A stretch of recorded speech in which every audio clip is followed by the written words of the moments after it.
Chapter 37. The Opposite of Consequences. Crimson caught the strike on his wing blade, expertly angled his wing at the exact moment of impact, and sent the blade skittering wide. Too wide. His thestral opponent had put too much force behind the blow, and just for a moment he was wide open. Crimson stepped neatly forwards with one perfectly measured pace, and snapped his other wing into the opening so fast it was just a blur. Dull practice steel met padded neck armor hard. Gah! Crimson's opponent sputtered. Crimson, true to his father's training, was not satisfied to leave it there at one lethal strike, practice or not. Thwack! Thwack! Thwack! Crimson's training partner was not fast enough to block any of his strikes and was driven against the metal bars. He sagged there for a moment, catching his breath. By the moon, that was fast! He panted. Crimson simply blinked and returned to his starting position. He and his opponent were each fitted in padded and weighted training armor and armed with practice blades. They were sparring in the cage, a metal box-shaped set of bars which forced the two combatants to fight in a space no more than 6 yards across. With permission granted to use his weapons once again, Crimson was getting his belated welcome tradition into the Night Guard. It was a bit different from the Royal Guard's simpler and certainly less painful tradition with the confetti bucket. Outside the metal cage, the rest of the Night Guard grunted and sweated away, training in the dimly lit hall. Running or flying laps, lifting weights, sparring with blunted weapons, bucking wooden training dummies, and performing other varied forms of exercise. Sufficiently recovered, Crimson's opponent pushed himself off the cage bars and grimly threw himself back into his fight. At that point, Prey stopped watching Crimson beating up his persistent but ultimately outskilled opponent. The Lamb had other things he needed to focus on, like, breathing. Gloom, once again, wasn't quite sure how he was supposed to get Prey up to Night Guard standards, something that everyone knew was impossible, but the sergeant was determined to die trying. Or rather, have Prey die trying. Since Prey couldn't physically wield any weapon larger than a knife, or wear any armor, Gloom was forcing him to try and improve his fitness level instead. A pointless endeavor. It didn't matter how strong he got. Prey would still be weaker than everyone else out there. He was a runt, and always would be. Well, then just train to increase your stamina. Aren't you tired of not being able to keep up with me and Crimson? Gloom had told him. Gloom's point was redundant, since he and Crimson both had wings and were only earthbound because of Prey. As long as Prey was in the IS&D, they'd always be slower responders than the rest of the Night Guard. Prey didn't point that out in case Gloom got any ideas which involved flying and Prey. So here Prey was, like a fool, sweating away with the rest of the Night Guard, doing sit-ups and squats, jogging laps, and trying, and failing, to lift weights. Another set of 20, Gloom breathlessly ordered Prey, doing his own wing press-ups next to the Lamb. Prey was too out of breath to say something sarcastic as he completed another sit-up, 4 legs behind his head. Thank goodness he had his ribbon. He'd had to tie back both of his ears in what looked like a ridiculous pigtail to stop his ears slapping him in the face every time he completed a sit-up. Prey looked stupid and he knew it. He was also 60 years past caring. Just another hour, he told himself as he strained up once again.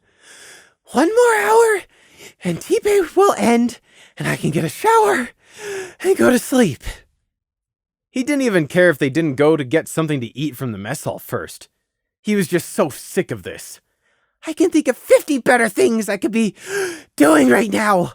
No, 50-1. I can literally list them off. 1. Preparing the runes for the 2 Varipede eggs. 2. Continued study of these tracer bands. 3. Figure out what to make their runic array to reflect light around an object. 4. And on the list went. It was a way to distract himself from discomfort, something he'd gotten down to a fine art. The next day, they arose at 12 in the afternoon and started their shift by limping down to the mess hall on complaining legs. Following that, they limped all the way over to Taffy Hope's office. Although, to be accurate, Prey was the only one limping.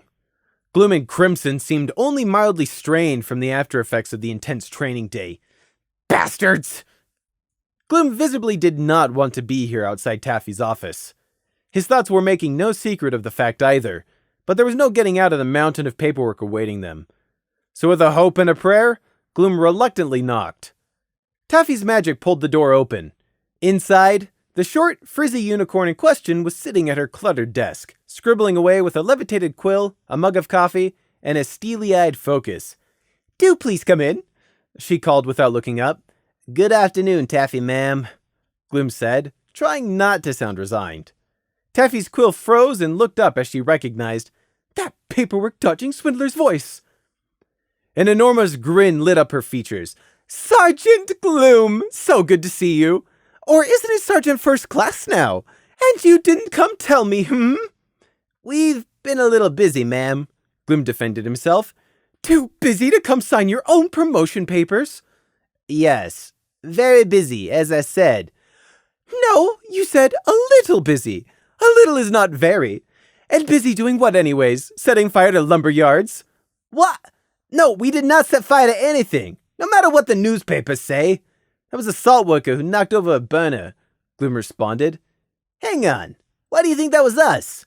We might not have even been there that night for all you know." "Because Corporal Sapphire came in to get her leave form and she told me she was on duty and she saw you guys leaving past her post, silly," Taffy answered in a cheerful tongue twister. "That could have been any night guard," Gloom said. The IS&D had been ordered not to give out any details of their participation to any but Night Guard officers.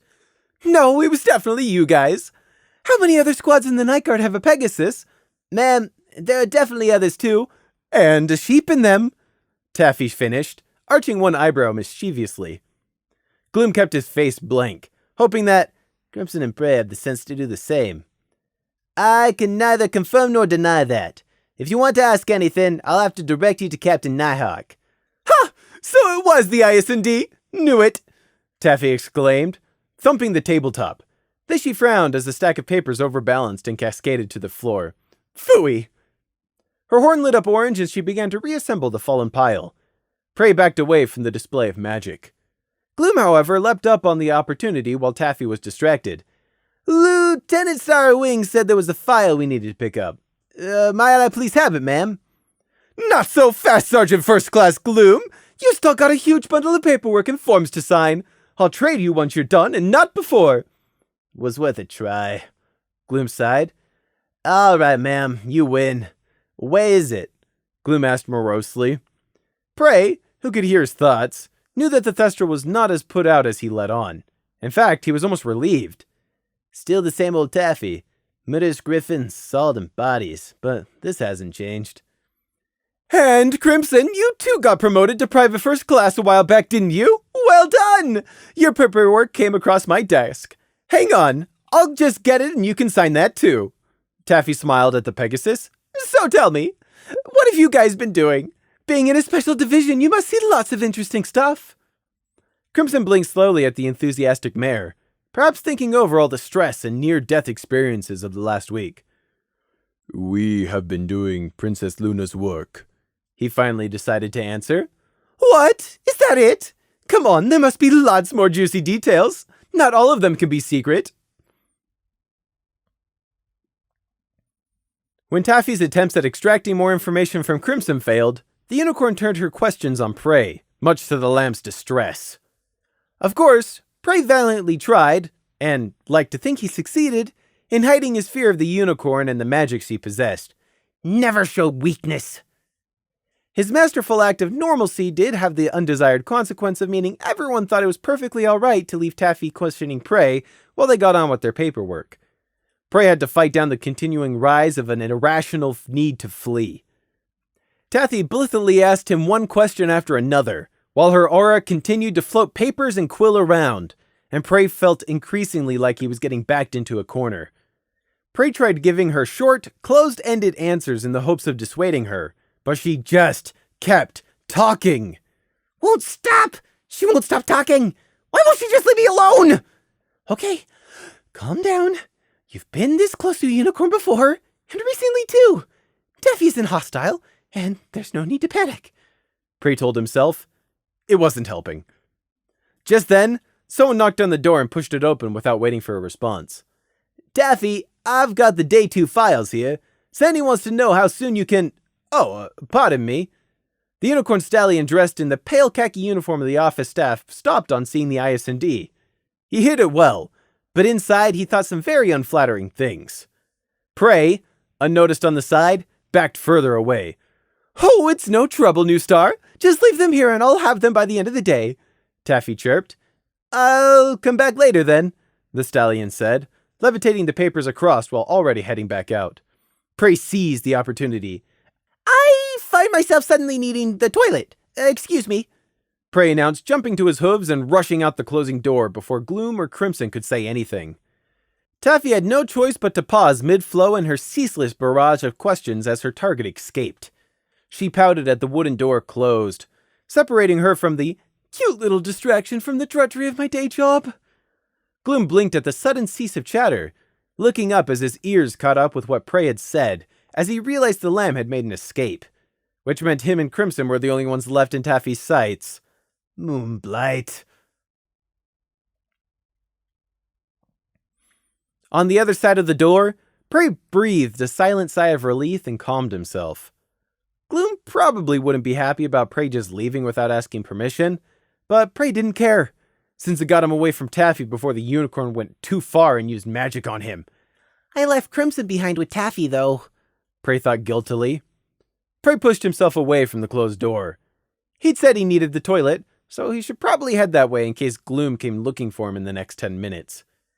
He judged the stack of paperwork Gloom had left to complete, and estimated it should take the sergeant that long at least.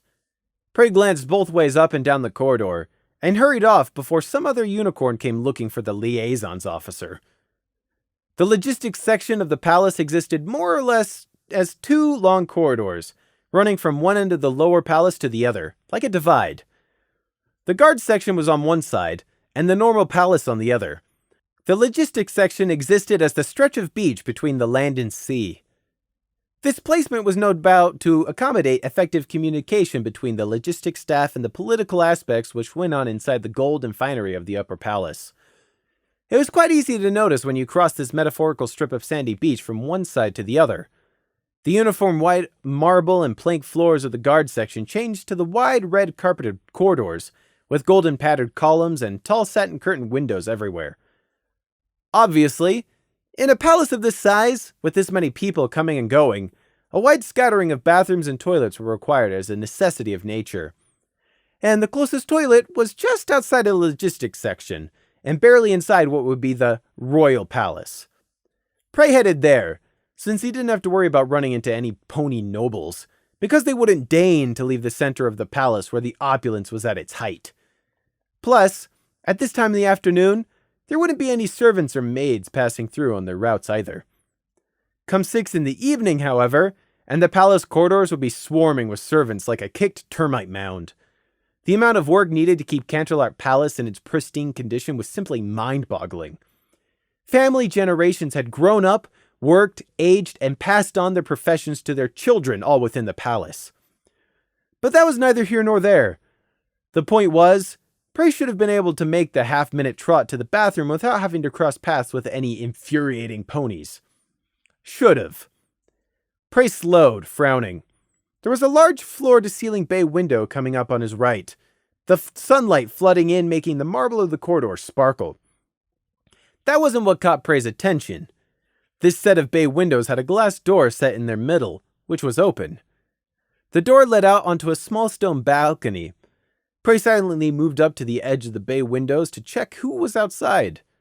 The balcony looked like it had been created almost as a near afterthought, tacked onto the side of the palace to fill some balcony requirement quota.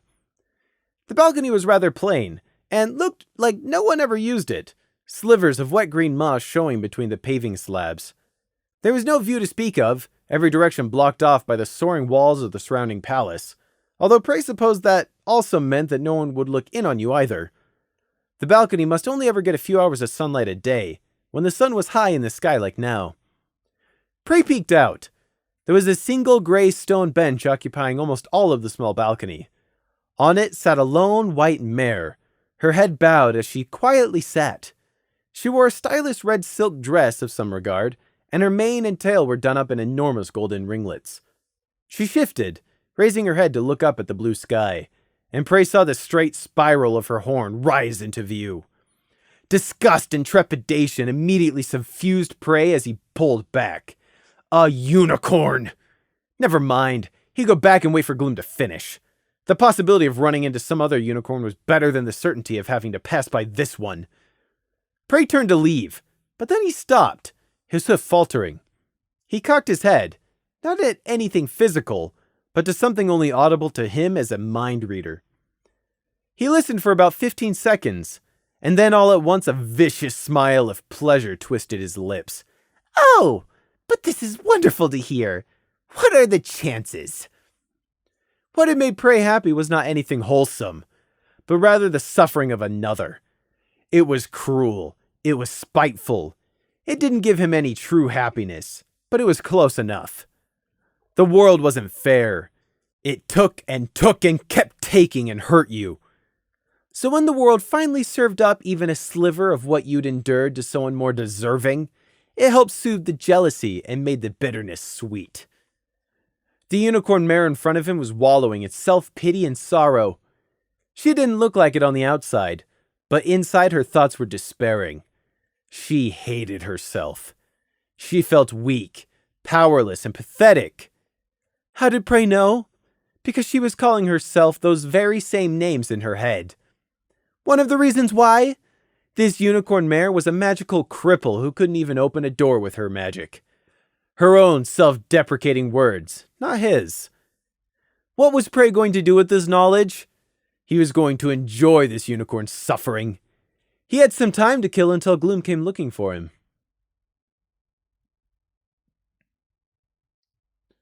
The mare was gazing up into the clear blue sky with unseeing eyes, the pleasant coolness from the stone balcony permeating the area despite the sun. She started when Prey appeared and plopped himself down on the other end of the stone bench. Large, rose-pink eyes perfectly matched to her silk dress blinked at Prey in surprise. They were wet, but they weren't red or crying, and her face was expertly made up. "Hi!" Prey smiled. "Hi," the mare returned softly, unsure.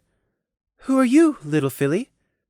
Her words were kind and polite, but her thoughts despaired at even seeing Prey. "Pure and innocent. Oh, if only I were young and could start my mistake of a life again." "I'm Prey. It's wonderful to meet a unicorn like you, Miss..." "Worthless." "My name is Saffron Swirl. I suppose you're a bit young to know me, though," she said, in a perfect upper-class Canterlot accent. "That means I don't have to lie and pretend to be what I'm not in front of a child." "That's a nice name," Prey chimed. "How did you get here in the palace? Are you lost? Perhaps you need help to try and find your parents?" Saffron Swirl suggested to Prey kindly, thinking, "I can do this one last thing right before the end. Some small act of worth." Prey smiled right back at her. "Nope, I'm perfectly fine, Miss Swirl. How about you? Are you perfectly fine?" "Yes, I'm fine, darling," she said, smile not faltering in the least. "I'm not fine. I'm a pathetic, useless scaredy cat. I'm just stalling." "Are you sure your parents aren't going to be worried about you? Prey, did you say your name was?" Saffron asked. "Prey? What a horrible name. Oh, it makes my heart hurt to think about." "It's okay. I'm positive my parents aren't looking for me." Prey shook his head, peering up at her with eyes full of curiosity. "What about you, Miss Swirl? Aren't your parents worried and looking for you?" he asked, not a single flicker of malicious intent in his eyes as he asked the innocent-seeming question. The question was cruel. So cruel it almost broke Saffron's desperate mask.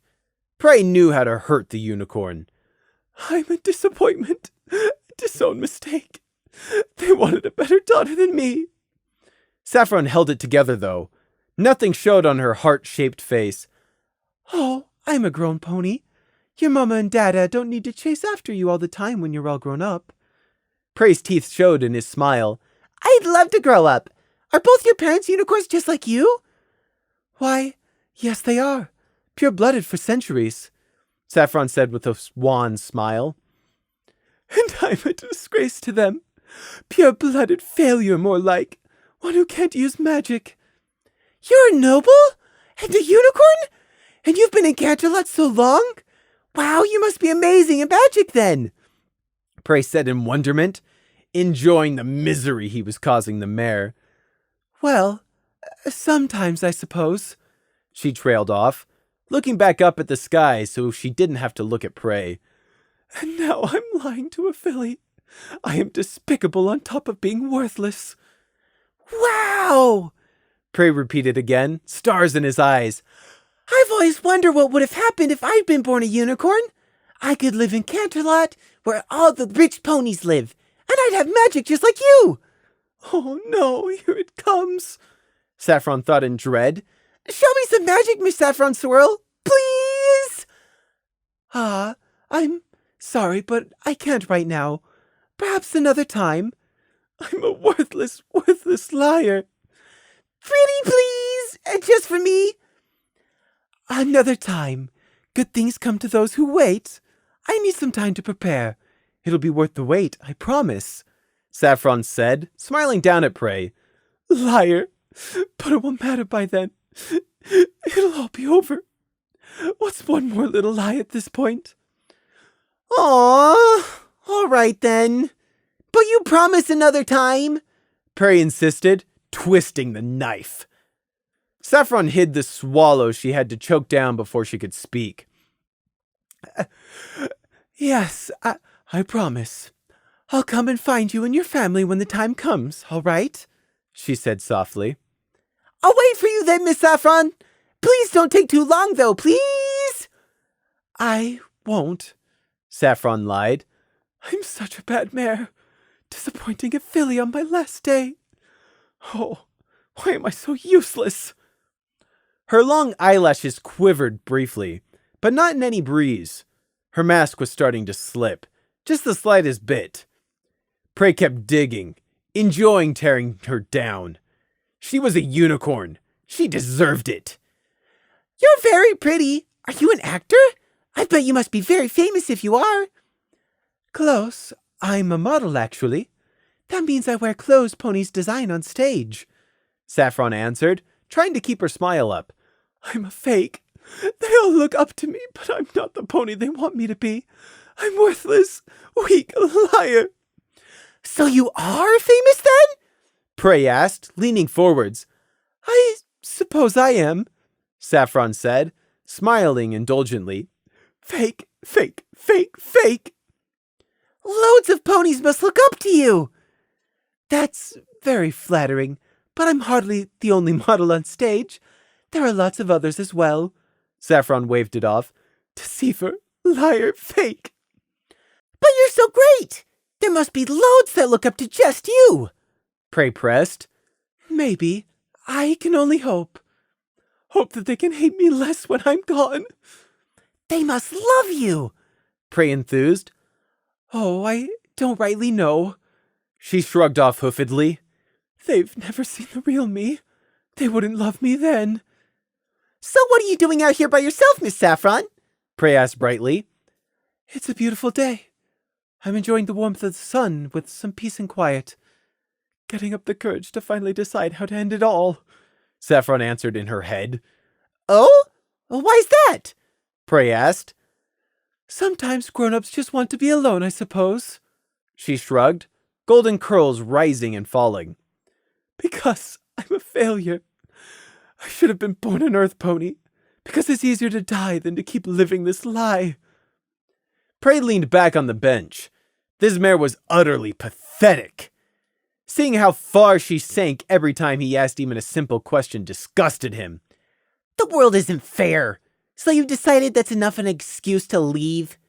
You live in a land of privilege and wealth, protected by the sun goddess. You've never known a day of hunger or fear in your life, and you're just going to give up? Prey had wished for death more times than he wanted to remember, but he'd never followed through. He was still here. After everything, he still came out the other side alive. Broken and twisted, yes, but still breathing. Suddenly, this wasn't amusing any longer. Prey's smile dimmed and his bitter joy turned sour. You really are a worthless Saffron Swirl, just like you think, Prey decided. Why had he wasted his time here? Enough of this. You know, I do believe I'm quite done here. Prey declared, hopping down off the stone of the bench. Oh? Saffron asked, perfect voice mildly thrown as she raised one gentle eyebrow. Yes, I have other things I could be wasting my time on, Prey said, trotting back through the glass door. Saffron put on a smile, even though Prey wasn't looking back to see it. Foes do have such a way of phrasing things, she mused, but even the musing was an act, a lie to herself. Have fun making your decision, Prey called back as he left. My decision? Prey heard Saffron's voice float after him. Prey didn't waste any more breath on the mare as he headed back to Taffy's office. Make the decision of how you're going to end your sorry existence. Some way which doesn't waste any more of my own time.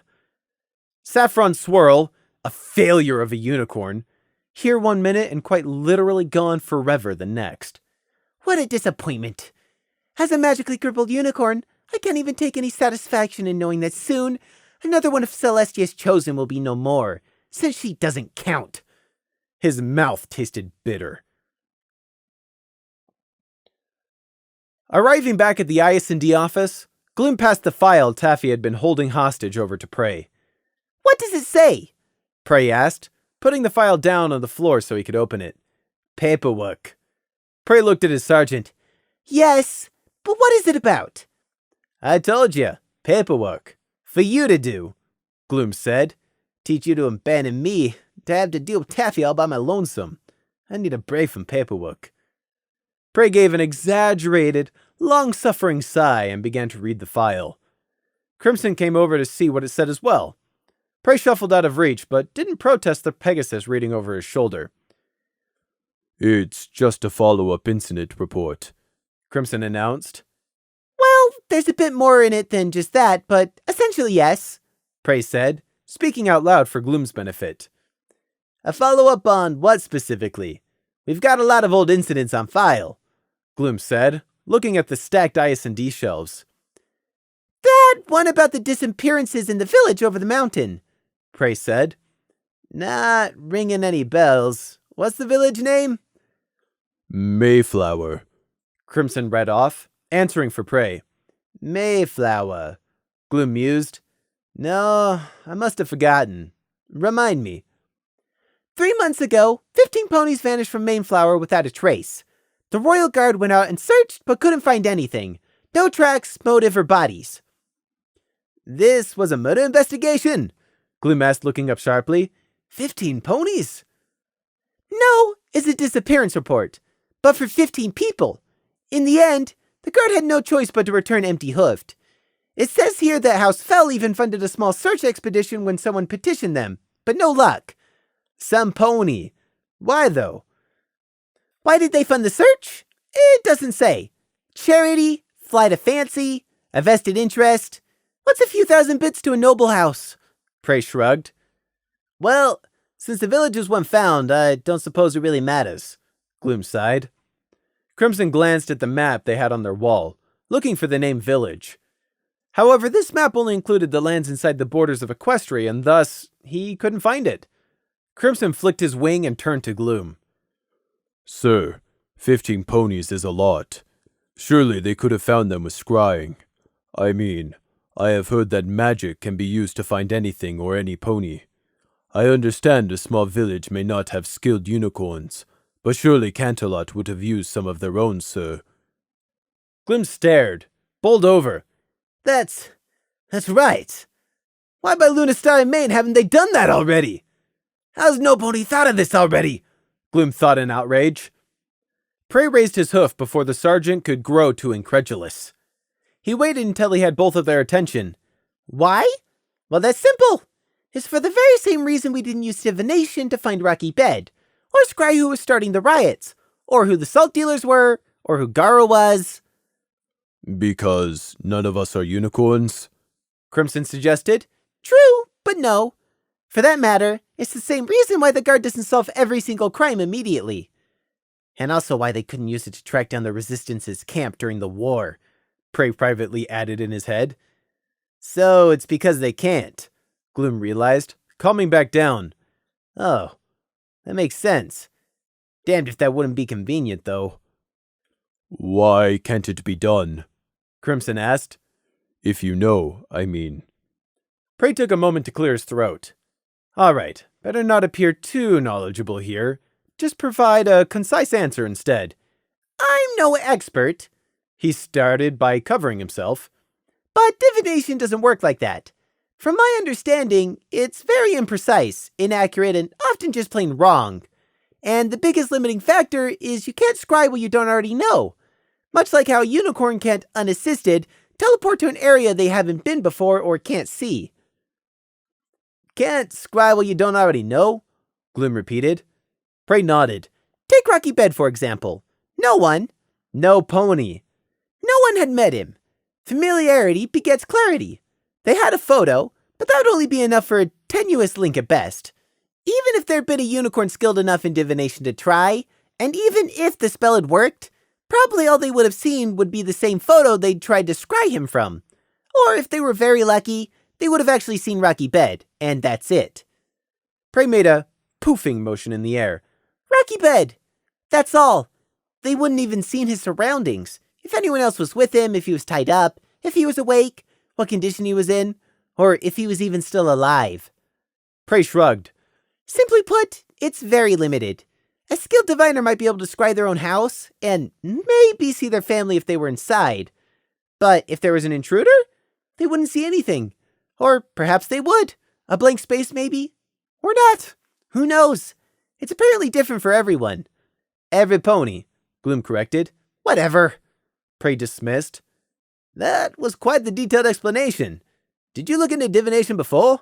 Gloom inquired. Oops. Too knowledgeable. Prey thought. Sort of. For about 10 minutes worth of reading. That's how little there was on the topic. Well, a good job looking into it anyway. I didn't think about it, but it would have really been great if we could solve all our cases like that. Gloom sighed.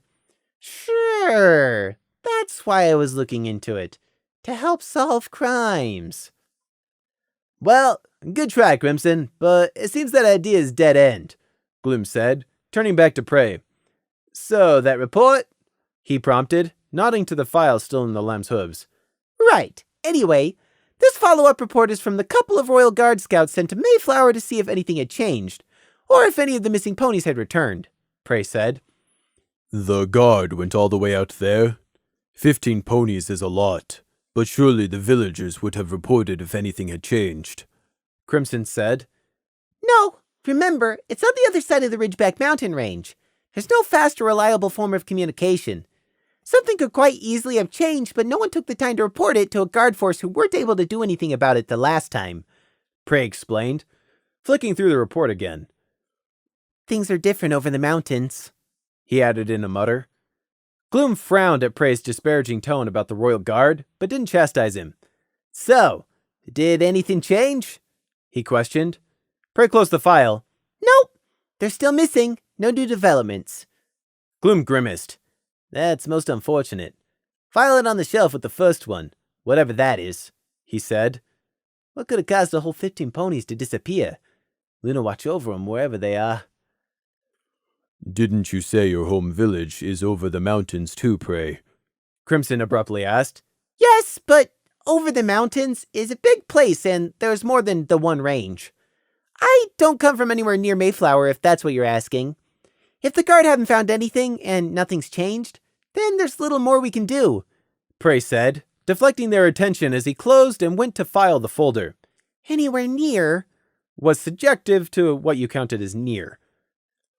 Unfortunate, Crimson echoed. That the 15 ponies have not returned, I mean. Not that we cannot do anything.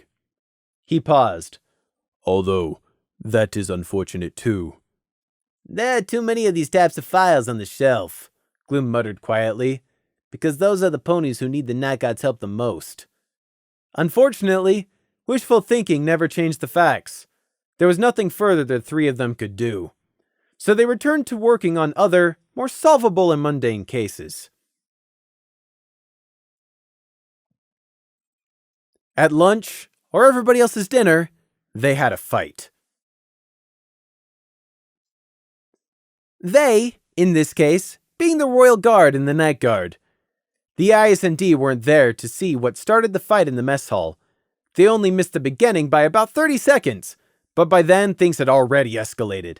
"What's happening?" Gloom asked as they stepped through the mess hall doors.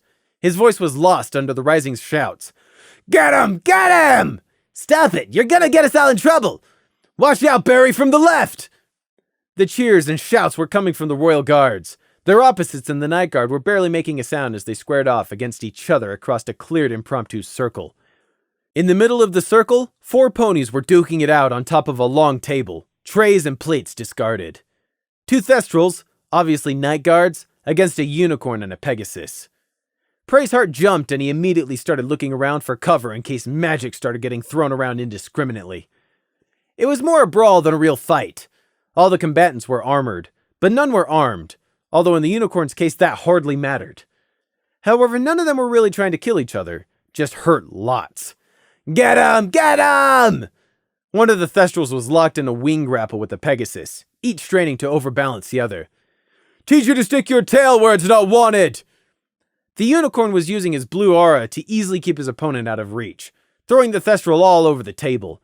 The Night Guard was putting up a fight, twisting and bucking ferociously to break out of the unicorn's grip over and over, but never long enough to get clear before the unicorn caught him again. Prey's eyes darted about the crowd. Wasn't someone going to stop this? Had an officer been called? There were 2 trained military groups facing off against one another. Shouldn't that be cause for reasonable concern?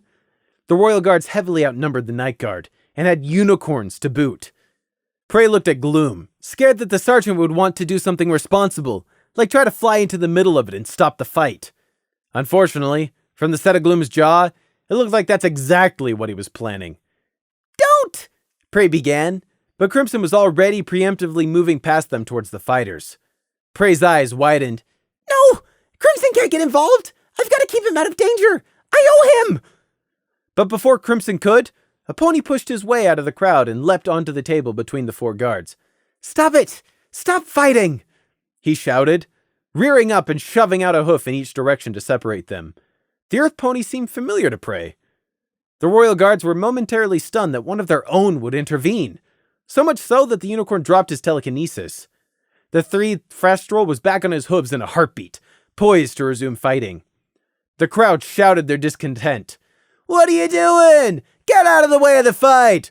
You're siding with them? They're trying to get us all fired! Out of the way, Greenie!" Now, Prey placed the Earth pony in his head. It was that same one they'd taken with them when they found the cellar. Scenic Paint was his name, or Paint Spot as he preferred to be called. "I thought he'd run away or quit." "Stop fighting, please!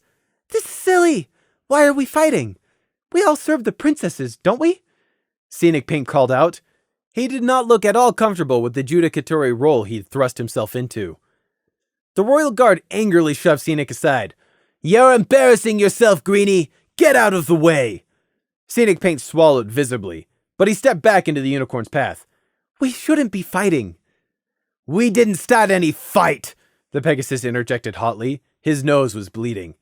"Yeah!" the crowd joined in. "They started it! They started a Celestia damned witch hunt for no reason! But now they're afraid to finish it! Those bats have been trying to pin the fire on us! They haven't got any backbone to fight a stallion face to face!" "But those guards were traitors!" Scenic loudly exclaimed. "It's not anybody's fault these guys decided to betray their oath to the Royal Guard." "I don't care about any of that! These ponies made their choice!" the angry Pegasus retorted. "I'm fighting these buckers because they think they can get away with it! You hear that? Yes, I'm talking about you!" he shouted, glaring at the Night Guards. "You haven't fooled any pony! We all know what you're trying to do! Worm your way in and try to take over just like your nightmare did!" The Night Guard, both the surrounding Thestrals and the 2 who'd been fighting, didn't make any move to lower themselves by arguing back. A smart choice. There are almost 4 times as many Royal Guards as them. They'd be shouted down. Don't start a contest you can't win. Many murmurs of agreement arose from the crowd for the Pegasus's words, but no one agreed too loudly for fear of getting recognized and called out later. However, others looked around uneasily. They were just interested in the fight. They weren't looking to risk their job or spread dissent by bad-mouthing a princess. They might privately agree, but they were smart enough to keep such opinions quiet. "Attention!" A magically enhanced voice boomed from the doors, full of authority. It was like a whip crack. Instinctively, the guards all came to attention. Prey looked where everyone was looking and saw a very displeased Shining Armor standing in the entrance, with Lieutenant Swift Arrow at his right, and some sergeant on his left. The captain's blue eyes were burning. He glared for a long moment, letting everyone work out just how much trouble they were in. "What is this? Bickering like fools? This is my god!" Shining Armor barked, sweeping his gaze around. Shining Armor was unquestionably a born leader. He obviously both expected and demanded the guards' respect, and he radiated an intimidating aura of displeasure. No one dared answer him. Shining Armor snorted. "Enough is enough. No more of this nonsense. It's disgraceful.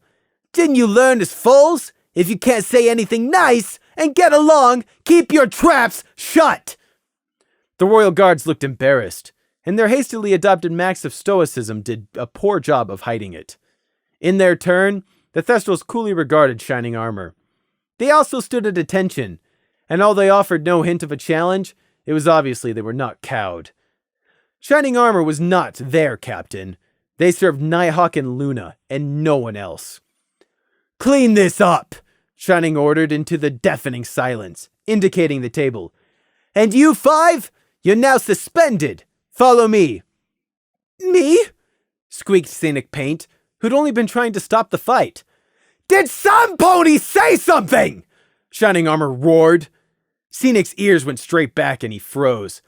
"That's what I thought! Now follow me! Your disciplinary hearings will be held immediately. Sergeant!"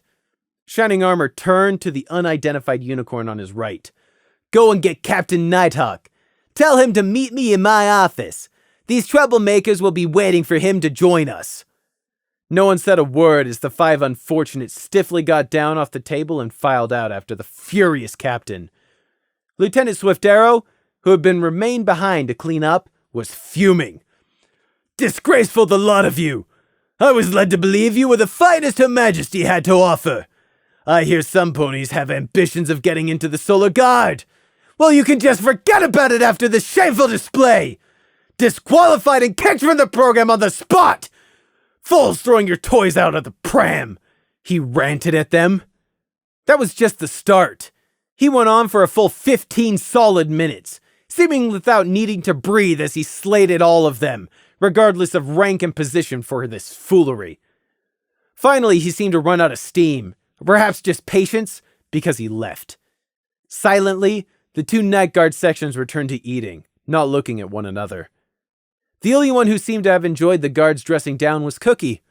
She stood with her ladle and smirked out at all of them from the kitchen hatch, looking for all the world like some overlord surveying her minions.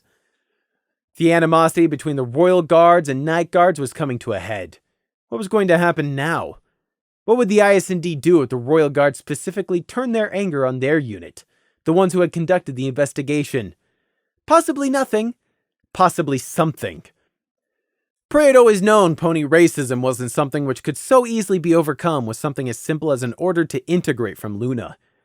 There would be violence yet before this thestral integration was over.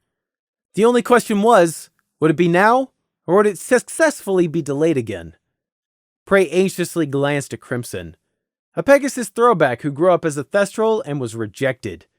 Prey didn't care about the rest of the clanners, only about what might happen to this one.